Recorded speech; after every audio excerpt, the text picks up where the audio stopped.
Hey, this is Michael, and welcome back to me and Paul's channel. I'm so excited to have you here.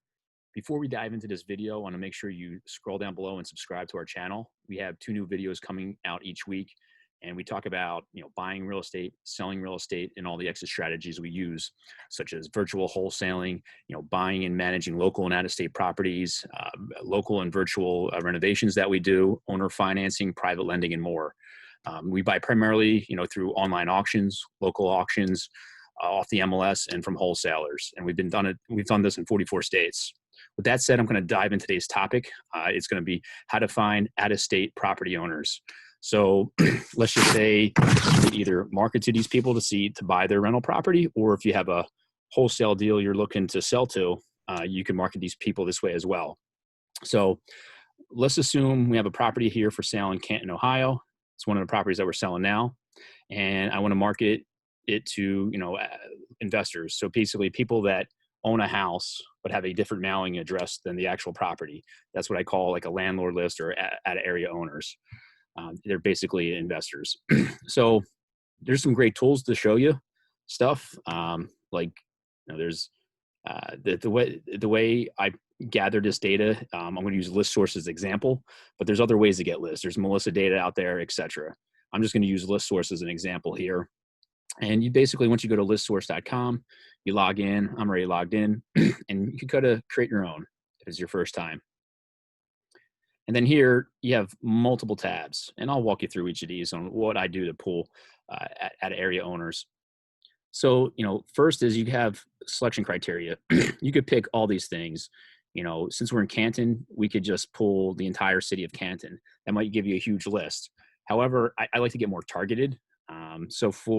Since it's a bigger city like Canton, it's not as rural, I could actually zone in on the zip code.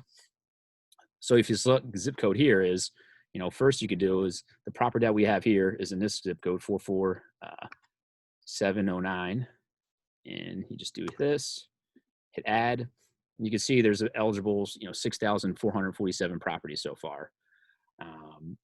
If I want to broaden my search, and I don't think that's enough yet, I could go to this tool here. It's I think you just Google like zip code map, and this pops up. So I entered in the zip code of the property that we're looking at here, and just click find zip codes. And I can easily see, hey, this is where my property is. Maybe I want to target this one, this one, this one, this one, and this one around it.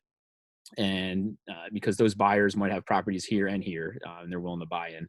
So for this example, let me just add a zip code or two. So we'll add this one down here, 44703. Add.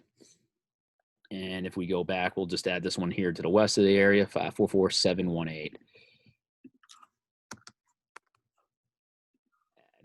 You can see your totals tally up more.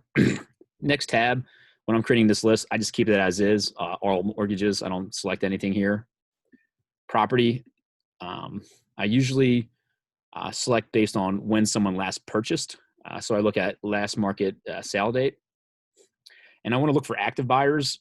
So I actually, targeted this for someone within the last year or last 2 years that bought in this area a property that they don't live in. And you just do that and hit add. And that dwindles down the list significantly. And then again, if you have different criteria, if you're marketing for a certain property, there's a bunch of features here that you could select your list on. But for me, I'm looking in this example for cash buyers to sell one of my property. So I'm looking for active investors in that area, and that's why I chose last market sale date. Demographics tab, I don't do anything here. I keep it as is, as household. But again, you can narrow your search criteria on this. Foreclosure, again, I keep this one blank. I don't do anything specific for it. And then options is the last section is, I look for absentee owners. So this is where, again, I own a property on 123 Main Street, but I live on 456 State Street. So that's what selecting this will do. So I include properties with in-state owners and out-of-state owners. You get even that specific. And then I don't have any preferences with there's trustee. Same thing with corporations. If it's an LLC, I'll market that LLC because it's a local investor. And then I only want mailing addresses that are complete. And you can see here that we narrowed it down to a list of 451 people that we could mail to. And then if you do, purchase list, you could dwindle this list down even more because you're able to remove duplicates from the mailing addresses. So if a guy owns 10 properties in the zip code, you're only going to get him once. And so that way he only gets one postcard from you. And again, that narrowed down my list from, I forget the exact number. It was higher, and we're down to 301. So, once you have your list, then you kind of just do, continue and check out. And you'll basically get in a Excel spreadsheet or a CSV file, whatever your choice is.